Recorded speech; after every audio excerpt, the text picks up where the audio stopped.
my lovely little coffee beans. My name is Sarah. Welcome back to my channel. Today we're talking about the 23 books I want to read in 2023.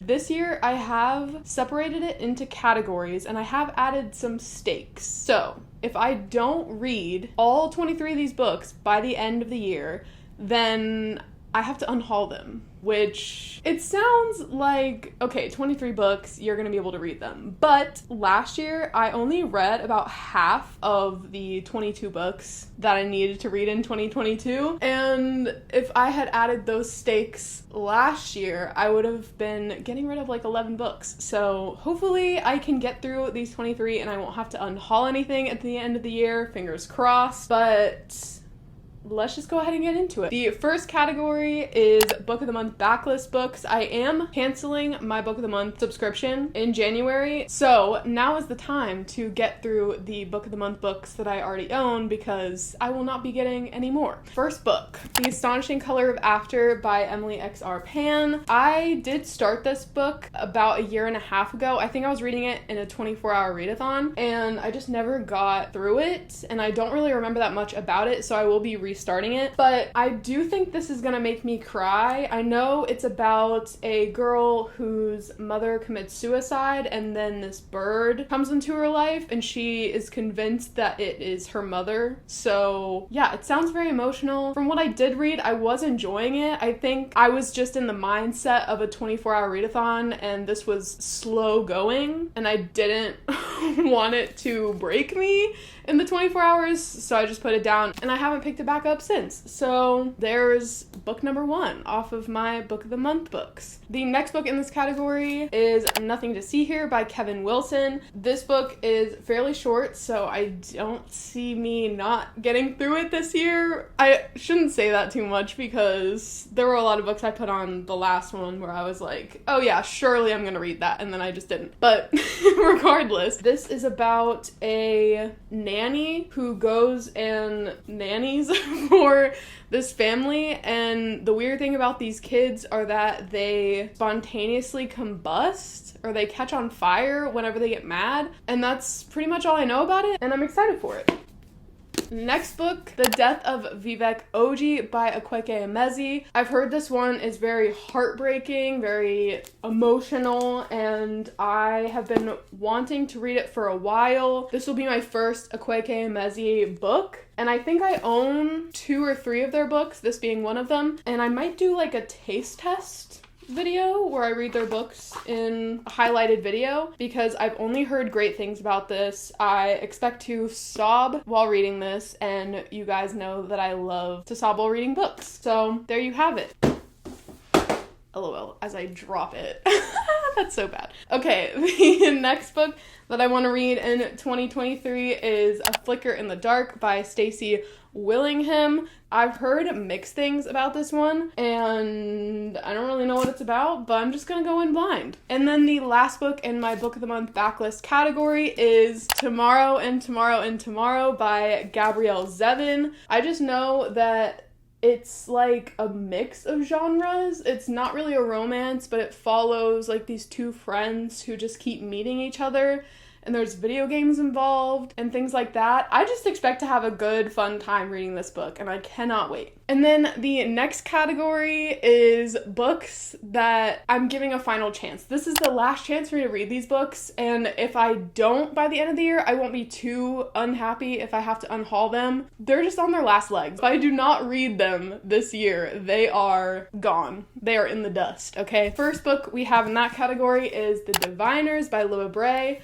I am, though, kind of sad if I have to get rid of this copy because I do really love it. It's really stunning under the dust jacket. But again, I just haven't read it because it's just not my genre. It's just so big and intimidating. And again, just not my genre. So I don't know, but something has been making me want to keep it and maybe read it someday. So here we are. And then the next book in that category is The Poppy War by R.F. Kuang. I've had this book ever since it came out, I think, and I don't know why I bought it, to be honest, because again, it's not my genre, but for some reason I was like, ooh, that cover is so nice. I want to buy it. I want to read it because everyone else is reading it. I feel as though I'm gonna like this for whatever reason. I know it's a grimdark fantasy, so people say if you're not really a fantasy reader, you shouldn't start with this one because it's very, very dark. Obviously, it's heavily focused on war and the brutality of war, but for some reason, I just feel like I'm gonna like it. So I've held on to it, even after unhauling some other fantasy books and things that I just don't think I'm ever gonna read. And I would actually kind of be sad if I didn't read it this year and had to unhaul it. Moving right along, we've got The Book Thief by Marcus Zuzak? I think it's Zuzak. By Marcus.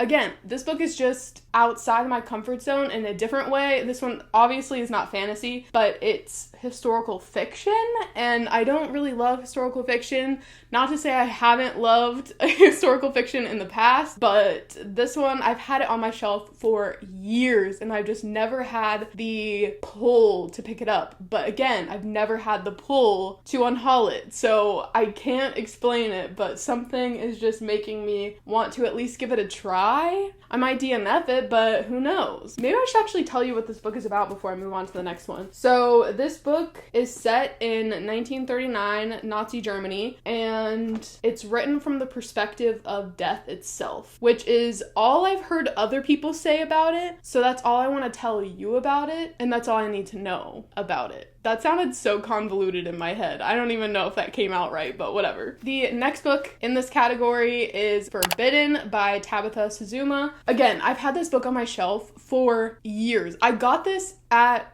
like the Scholastic Book Fair, and I was like, ooh, it's a book about incest. That's like so cool. I don't know. And then I was kind of scared by it because I felt like I was too young to be reading a book about incest. But now that my taste has evolved and I've read some pretty dark stuff when it comes to romance, I feel like I might appreciate it more, but I don't know if the writing is going to be the best. I feel like that's the true test here. Maybe I won't be as uncomfortable with the story now, but I might just be like, why is it written this way? But we shall see. And then the very last book in this category, we have The Night Circus by Erin Morgenstern. Another one I've had on my shelf for years. An older booktube favorite. And I know that people's critique of this book is that not a lot happens, but I don't mind that per se. I'm not really I don't even know what type of reader I am, if I'm a plot focused or a character focused type of person, but I've been reading a lot of books lately that have no real plot. It's just vibes, and I feel like that's what this book is. So will I love it? Possibly. We will find out. And I feel like I don't really have to tell you what this book is about because you've either read it or you've heard about it. It's not an underground indie pick. But oh my god, I've never looked under the dust jacket before. Wow, the circus vibes. I would be kind of mad if I had to unhaul this. And then the next category, we're gonna talk about classics. I only have 3 on this list because I wanted to make room for other things, and I also just really wanted to be realistic about what I want to read in 2023 and what I can read. I don't think it would be realistic of me to put like 10 classics on this list, even though I do want to read more classics this year, but I digress. So here are the 3 classics that I want to read in 2023. First, we have Wuthering Heights. I just did a reread of the Twilight series by Stephenie Meyer, and Stephenie really loves this book. Twilight is heavily influenced by this book. It's referenced multiple times, and it just made me want to read it that much more. I already owned it, and I know that my friend Carol from Carol Marie Reads really likes this book, and she's the original reason that I bought it in the first place. But then after reading the Twilight books, and there's so many freaking references to this book, I just felt the pull even more. I don't really know what this is about, to be honest. I just know it's a romance between Heathcliff and Catherine. Let me just read what it says on the back. Heathcliff and Kathy can't Kathy. That's funny. I don't know why that was funny. Heathcliff and Kathy believe they're destined to love each other forever. When cruelty and snobbery separate them, their untamed emotions literally consume them. I can see why Bella loves this book so much. And then the next classic that I want to read in 2023 is Stepford Wives by Ira Levin. I think that's how you say it. Ira?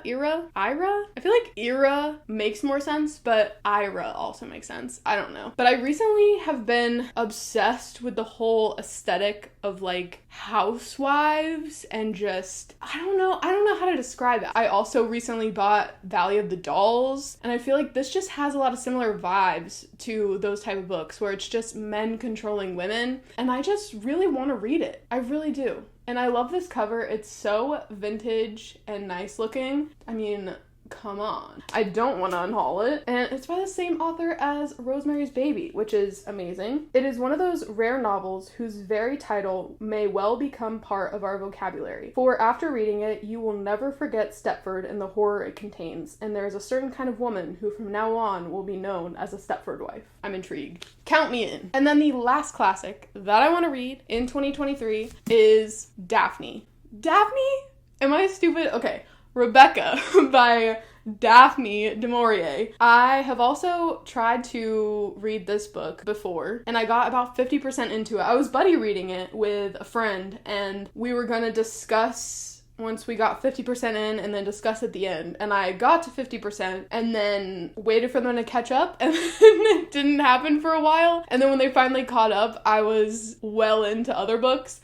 So I just completely forgot what happened in the first 50% and just never picked it back up. So I will be restarting this when I read it again. And I do have 2 copies of it. So if I do have to unhaul it at the end of the year, you bet your ass this is not the copy that I will be unhauling, because this is just so stunning. I bought a second copy of the book without reading it just because I loved the cover so much. The 80th anniversary edition. It's amazing. But I know that this book heavily influences a lot of modern literature, so I do want to finally read the source material, and apparently it's just iconic. Last night I dreamt I went to Manderley again is the opening line, and I just want to know what all the girlies know. Moving on to the next category, my most anticipated horror/thriller category. So let's just jump right into it. First, we have The Butcher and the Wren by Elena Urquhart. This book was written by one of the hosts of my favorite podcast, Morbid, and I just haven't gotten to it yet. I pre-ordered it and everything, but I just haven't gotten around to it. I don't know why. I need to push myself to read books as soon as they come out, because then they just sit forever and ever and ever, even though they're my most anticipated. A methodical serial killer with a penchant for medical experimentation is hard at work completing his most harrowing crime yet, taunting the authorities who desperately try to catch up. But forensic pathologist Dr. Ren Muller is the best there is, armed with an encyclopedic knowledge of historical crimes and years of experience working in the medical examiner's office. She's never encountered a case she couldn't solve until now.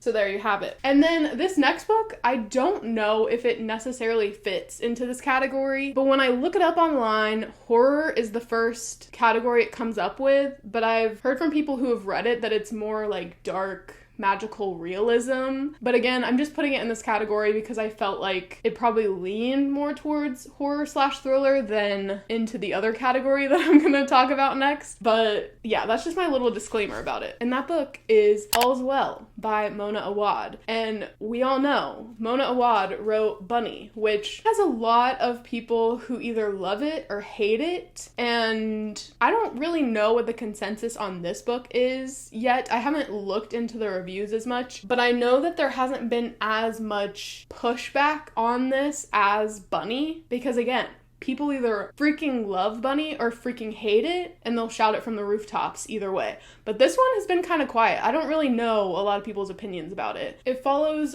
our main character, Miranda Fitch, who is putting on this play of All's Well That Ends Well, but something happens and they want to switch it to Macbeth, but she doesn't want that to happen. I don't really know, to be completely honest. I actually like this cover more than the one that I've seen a lot of UK booktubers have with the lady that looks like she has like a Cupid's arrow in her I'll pop a picture of it up right here. But maybe it's an unpopular opinion that I like this cover better. Next book that I want to read in 2023 is Reprieve by James Han Matson. So in this book, we're following people who have escaped escape rooms, like they're the all-stars of escape rooms, and they take all of these all-stars and they put them in an even more difficult escape room. How many times can I say escape room in one freaking go? A chillingly and blisteringly relevant literary novel of social horror centered around a brutal killing that takes place in a full-contact haunted escape room. A provocative exploration of capitalism, hate politics, racial fetishism, and our obsession with fear as entertainment. It just sounds so up my alley that it's crazy I haven't read it yet. Then the next book that I want to read in 2023 is True Crime Story by Joseph Knox. I actually just got this in the mail like 2 days ago, so if I have to unhaul it, pray for me. Wow, what a cover. I hate the cover that's paperback because it's red and it's just really ugly. I'll pop a picture of it right here. But ew to that one, but yes to this one. Something just happens to me when I look at it. I can't explain it. I think it's the color palette. This is told in like a mixed media format. It's mainly interview format, and basically our main character, I guess you would call her Zoe, she just disappeared one day and nobody knows what happened to her. And then this writer comes in and she's like, this is fishy, I need to figure out what happened to her. So she starts interviewing all of Zoe's closest friends and family, and apparently there's tons and tons of twists and turns in this book, and I'm just so freaking stoked to get to it. And then the last book I have in this category is White Horse by Erica T. Worth. In this book, we follow our main character, Carrie, who feels like she's being haunted through a bracelet by her mother's spirit? I don't know, but I'm excited to get to it. Now we've made it to the final category, and that category is, drumroll please, my most anticipated literary fiction / contemporary fiction / general fiction books that I want to read in 2023. So, here we go. 5 books left. We can do it. Young Mungo by Douglas Stewart. This is the same author as Shuggie Bain, which I have not read yet. And I keep checking it out from the library, and then I just never get to it. And then by the time I'm going to read it, I have to return it. It's a whole thing. But this book, we follow a male-male romance. The synopsis says it best. Both a page-turner and literary tour de force, it is a vivid portrayal of working-class life and a deeply moving and highly suspenseful story of the dangerous first love of 2 young men. I cannot freaking wait. The next book I'm kind of embarrassed to say that I haven't read yet because now I was about to say, okay, the only other book I've read from this author was a 5-star, but that's not true anymore because I've since read another book of theirs and I gave it like a 2.5. So, interesting. But at the time, okay, I'm still a little embarrassed I haven't read it, let's be honest. But that book is Everything I Never Told You by Celeste Ng. Little Fires Everywhere is one of my favorite books of all time. I have it right behind me somewhere. Do you see it? I don't know if you can see it. Ugh.